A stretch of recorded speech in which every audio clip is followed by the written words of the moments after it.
Well, what is this thing called love in action? Well, let me share something that came out of why would that be an appropriate way for us to go.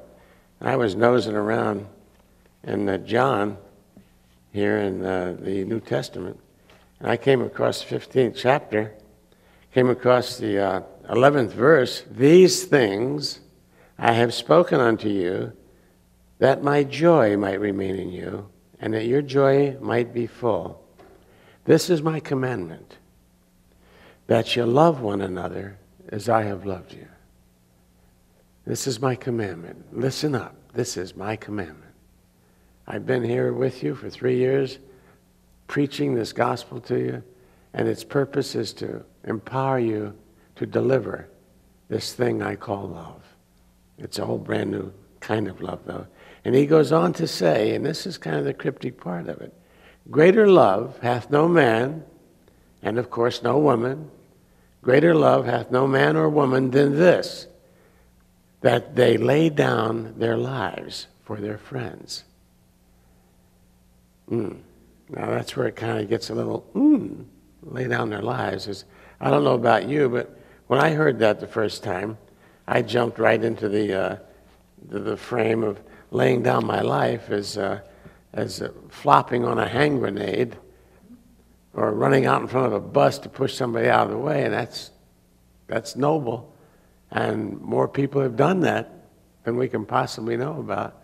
But is that what he meant in that scripture? Is that what it takes to lay down your life? Many ways we can demonstrate love other than that.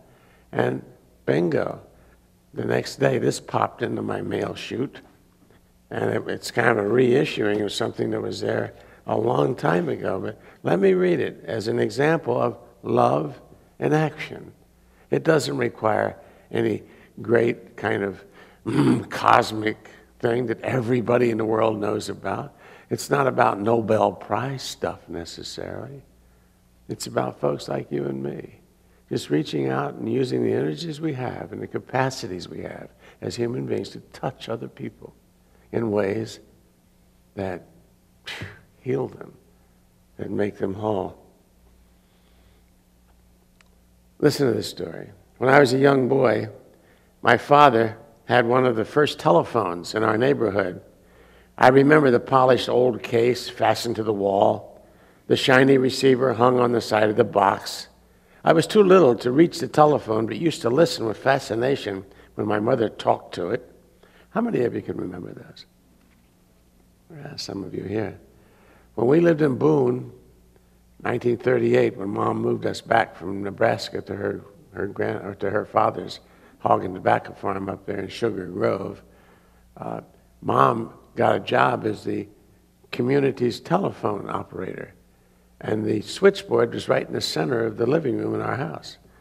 And those things, all these wires, and it would ring, and you'd, oh yeah, and take this wire and plug it in that wire. And that was the kind of phone that it was.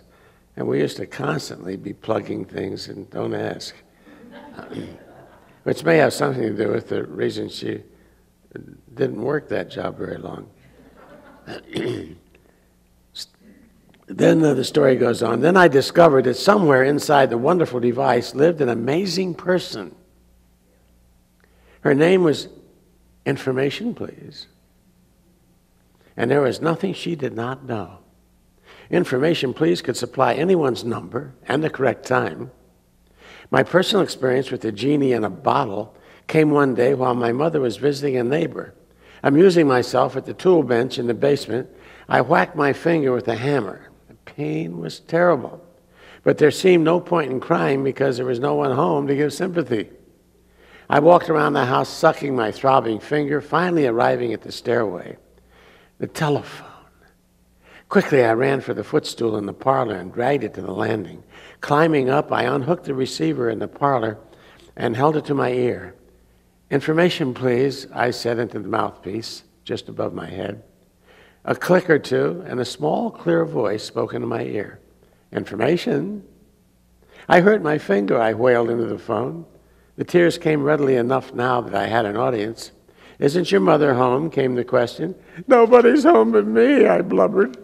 Are you bleeding? The voice asked. No, I replied. I hit my finger with a hammer and it hurts. Can you open the ice box? She asked. Ice boxes. Genuine ice boxes where there was a big block of ice that cooled things. Can you open the ice box? She asked. I said I could. Then chip off a bit of ice from that big chunk of ice that's in there. And hold it to your finger, said the voice. After that, I called Information Please for everything. I asked her for help with my geography, and she told me where Philadelphia was. She helped me with my math. She told me my pet chipmunk that I had caught in the park just the day before would eat fruits and nuts. Then there was the time Petey, our pet canary, died. I called, Information Please, and told her the sad story. She listened and then she said things that grown-ups say to soothe the child. But I was not consoled, and I asked her, why is it that birds should sing so beautifully and bring joy to all families only to end up as a heap of feathers in the bottom of a cage? She must have sensed my deep concern, for she said quietly, Wayne, always remember that there are other worlds to sing in. So somehow I felt better. Another day I was on the telephone. Information, please. Information, said in the now familiar voice. How do I spell fix? I asked. All this took place in a small town in the Pacific Northwest. When I was 9 years old, we moved across the country to Boston. I miss my friend very much. Information, please, belonged in that old wooden box back home. And I somehow never thought of trying the shiny new phone that sat on the table in the hall. As I grew into my teens, the memories of those childhood conversations never really left me. Often, in moments of doubt and perplexity, I would recall the serene time I spoke to her. I appreciated now how patient and understanding and kind she was to have spent her time on a little boy.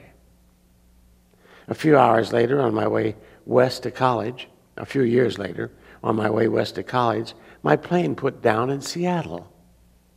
I had about a half hour or so between planes. I spent 15 minutes or so on the phone with my sister, who lived there now.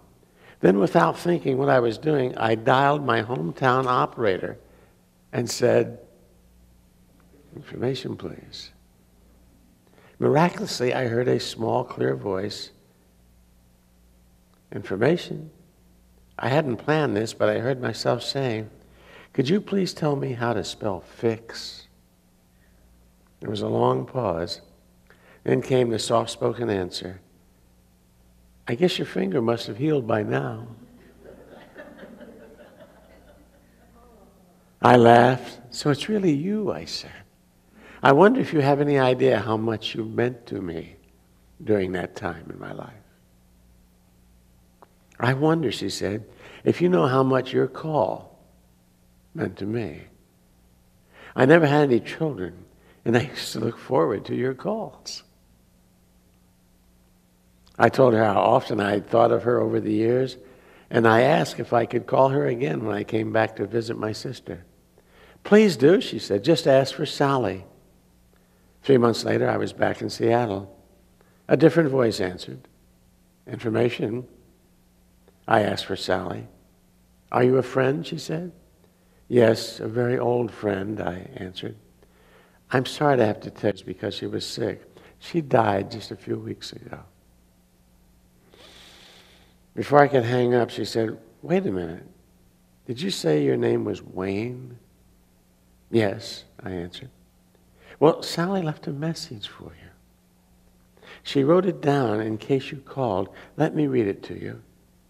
The note said, tell him there are other worlds to sing in. He'll know what I mean. I thanked her and hung up. I knew what Sally meant. Never underestimate the impression you make on others. Whose life have you touched today? Let's remember life is a journey. Certainly, love and action. Thanks a lot.